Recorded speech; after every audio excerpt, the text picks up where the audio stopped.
As we speak tonight, the Democratic Party is drowning in a sea of scandals. Senator Franken has been forced to issue multiple apologies after now 4 women have come forward to accuse him of sexual misconduct.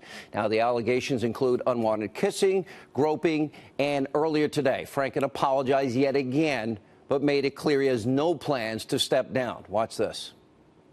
I know that I've let a lot of people down, people of Minnesota, my colleagues, my staff, my supporters, and everyone who has counted on me to be a champion for women. If you had, asked me 2 weeks ago, would any woman come forward with an allegation like this, I would have said no. And so I cannot speculate. This has been a shock, and it's been extremely humbling. I am embarrassed. I feel ashamed. What I'm going to do is I'm going to start my job. I'm going to go back to work. I'm going to work as hard as I can for the people of Minnesota, and I'm going to start that right now. I'm someone who hugs people. And I've learned from these stories that in some of these encounters I've crossed a line. Now, Senator Groper is not the only high-profile Democrat now facing sexual harassment allegations. The longest-serving member of Congress, John Conyers, is in hot water after new revelations show that he settled one sexual harassment case out of court, paying a former staffer not out of his own money, but out of congressional office funding. Another congressional aide has also accused the Democratic congressman of verbally abusing her and even said Conyers once held a meeting in his underwear. This weekend, Conyers issued a statement announcing his decision to step down as the ranking member of the House Judiciary Committee, but Conyers said he has no plans of resigning from office, writing in part, quote, "I very much look forward to vindicating myself and my family before the House Committee on Ethics." Of course, there's no shortage of Democrats in Congress that are coming out to defend Franken and Conyers. They're Democrats. All of a sudden, they have discovered, wow, due process and not rushing to judgment is a good thing. Imagine that. Take a look. Should Franken resign? Listen, Al Franken has acknowledged what he did was wrong, and it was wrong. He has also submitted his whole case to the Senate Ethics Committee. I think that was the right thing to do. Do you think Congressman Conyers, you sit with him on Judiciary, should he resign? Well, I think the ethics process should proceed. You know Senator Franken, you've served with him. What do you think should happen to him? Should he resign? That's the question that will have to be determined after the investigation. The House Ethics just this afternoon announced an investigation into John Conyers. He needs to be held accountable for whatever happened. Should he step down? That, so let's wait and see what the House Ethics does. Your colleague, Al Franken, has been accused. Do you think he should resign? I think that is a distraction to be talking about resignation. Do you now think that your colleague Conyers should resign from the House? No, and I don't think the rules are different from anyone else. House Minority Leader Nancy Pelosi is also rushing to defend Conyers. She's saying, oh, no rush to judgment. She's actually calling for due process. Watch this. We are strengthened by due process. Just because someone is accused, and was it one accusation? Is it two? I think there has to be. John Conyers is an icon in our country. He has done a great deal to protect women, violence against women. He got to hide his settlement. He got to, his accusers had to go through all sorts of craziness. So why is he entitled to new due process in this case? No, we are talking about what we have heard. I've asked the Ethics Committee to review that. Yeah. He has said he'd be open. He will cooperate with any review. Excuse me? Do you believe John Conyers is accused? I don't know who they are. Do you? They have not really come forward. And that gets so you don't know if you believe the accusations? That's for the Ethics Committee to review. Now, I stand consistent. I say never rush to judgment. I say everybody deserves the presumption of innocence, and I stand by that in this particular case. But it is funny that Congresswoman Pelosi only seems to care about due process, but only when Democrats are involved. During that same interview, Pelosi was asked about a comment she made in 1998. Then host of Meet the Press, Tim Russert, asked her about the investigation into Bill Clinton. This gets rather humorous but sad. Why the silence when there have been these allegations, serious ones, about President Clinton? Well, I'd like to say that I think that the women of America are speaking out about what they think about this whole situation.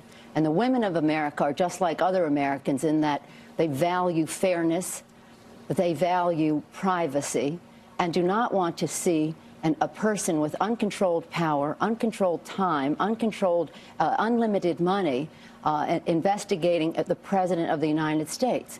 With inconsistent statements like this, can you really trust the Democratic Party to be the champion for women, or are they just playing politics with the topic? Can the Democratic Party really stand for women when it protected the Clintons for 30 years, who took millions and millions of dollars from countries with the most atrocious women's rights records? And can the Democratic Party really stand for women when it supports a person for president who we all know actively tried to silence all of her husband's sexual assault accusers? And by the way, even on Meet the Press, they called Bill Clinton a predator, being accused of predatory behavior. The answers to us are pretty simple. Now, we turn our attention to another top story tonight. The lawyers for former National Security Advisor Michael Flynn are reportedly meeting with members of Robert Mueller's team, a sign that a deal could, in fact, be in the works. Tonight, once again, we are investigating the investigators behind this Russia collusion probe, including the special counsel himself, Robert Mueller, and one of his top prosecutors, Andrew Weissmann. The L.A. Times this weekend out with a brand new profile on Mueller, highlighting many of his serious flaws. Now, according to the article, quote, Mueller has a record that shows a man of fallible judgment who can be slow to alter his chosen course. Now, the article goes on to criticize his handling of the 2001 anthrax case while Mueller was serving as the director of the FBI. The report reads, quote, his tenacious yet linear approach to evaluating evidence led him to fumble the biggest U.S. terrorism investigation since 9/11. Now, of course, this is the very same Robert Mueller who stood by and did nothing when he was the director of the FBI, while the controversial sale of Uranium One was being approved by Hillary Clinton, Eric Holders, and others in 2010. Now, keep in mind, in 2009, the FBI had evidence of Russian bribery linked to Uranium One. Remember, a confidential informant provided further evidence of a potentially illicit deal. This was 18 months before, where 20% of America's uranium was at stake here, all while the United States faces a uranium shortage. So why didn't Robert Mueller stop that horrible deal?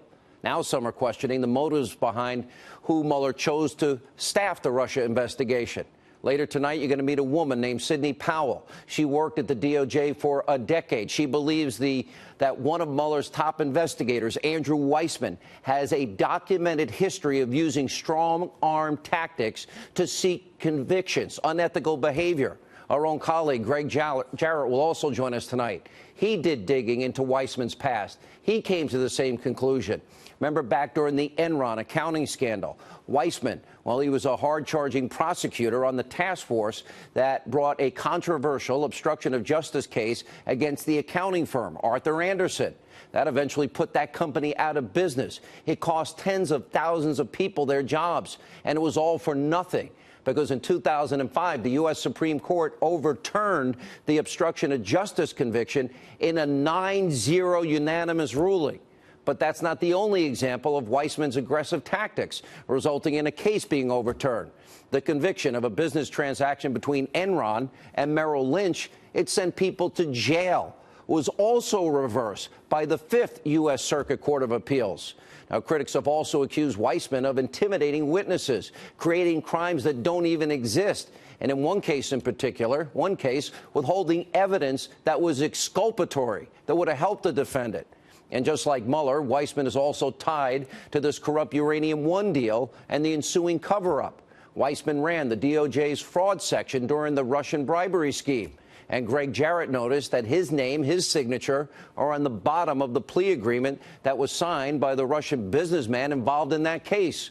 So why in God's name would Mueller appoint Weissman, with this record of being overturned, to be involved in the Russia investigation? If we're going to be entirely honest, the entire Russia collusion investigation may never even have taken place if not for the complete hysteria on the left from the moment Donald Trump defeated Hillary on November 8th of 2016. Over the weekend, the president tweeted, quote, "Since the first day I took office, all you hear is the phony Democratic excuse for losing the election. Russia, Russia, Russia. Despite this, I have the economy booming and have possibly done more than any 10-month president. Make America great again." Now, the president is right to push these significant economic triumphs that have now taken place in the last 10 months. We're going to get to more of that good news in a minute. But first, I want to offer a sincere message to lawmakers in Washington. Despite setbacks, the House of Representatives, well, they have actually gotten some work done fighting for the president's agenda. They got the repeal and replace of Obamacare. They got the tax cut. They got 413 other bills and joint resolutions passed. But for the next 3.5 weeks, all eyes will be on the ineffective U.S. Senate, where we've seen a much different story unfolding. Now, of President Trump's 515 nominations, civilian nominations, only 249 have yet to be approved in almost a year. And, of course, we all remember the Senate's failure to repeal Obamacare. And now a tax reform vote is looming. But its fate is totally uncertain tonight. And like many other pieces of crucial legislation pushed by the Trump White House, well, you have several Republican senators standing in its way. So tonight we asked John McCain and Lisa Murkowski, Bob Corker, Jeff Flake, the snowflake, and others who might be planning to kill the tax cut bill. I have a message for you. Voters did not put you in office to do nothing and vote no on everything. The American people put you in office to solve difficult problems and get the job done. So you don't like something in the tax bill? Fix it. And I don't love everything in this bill either, but over the next 3.5 weeks, all of America's watching. They expect a tax reform bill, one that lowers the corporate rate, brings back money and jobs from overseas, that gives a middle-class tax cut, repatriation money, also the millions of energy jobs that will be created. Because remember, with these cuts, well, that makes the opening of factories in the U.S. possible. A tax reform bill that's going to spur economic growth, hopefully for decades to come. No, the bill's not perfect, but earlier today, Senator Rand Paul announced he will support the Senate's tax reform legislation. Like him, I wish it went further. It's time for other lawmakers to join him. There's too much at stake. Do you even care about the forgotten men and women in this country, people in poverty, on food stamps, out of work? Now, despite the Senate's inability to pass laws and approve the president's picks, well, the president, he's working at the speed of Trump and has for the last 10 months to get things done. And, of course, members of the lazy, destroy Trump media aren't interested in doing their job, so we'll continue to do it for them. Take a look at that screen right there. Here are just some of the president's accomplishments. Now, there are so many, it would take us way too long to read them all. On top of the president's accomplishments since he took office in January, look at the economic numbers. Things are booming. According to the latest numbers available, in October, 261,000 jobs created. Unemployment, a 17-year low. Consumer confidence, a 17-year high. Median existing home price for all housing types in October 27. People's biggest investment, well, that's up 8.7% from January of 2017. Stock market, again, all-time high. And more people are in the workforce than ever. And on the campaign trail, President Trump promised to make our economy great. Well, so far, that's exactly what he's doing. That's why the Senate needs to get off their backsides and pass this tax reform package. It's vital. Take a look at the president pushing this tax cut earlier today. I think the tax bill is going very well. We had a meeting on it today. It's going to be a tremendous tax cut, the biggest in the history of our country. You'll have to pay a lot less tax. That's okay. But we're going to have a tremendous, I think we're going to have great receptivity. But if we win, I think we'll probably have a bipartisan bill, meaning a number of people are going to come over. But I'm not so interested in that. We're really interested just in getting it passed. Again, it will be the biggest tax reduction in the history of our country. It'll bring jobs. It'll bring a lot of income coming into the country, buying product, et cetera. And I think it's doing very well.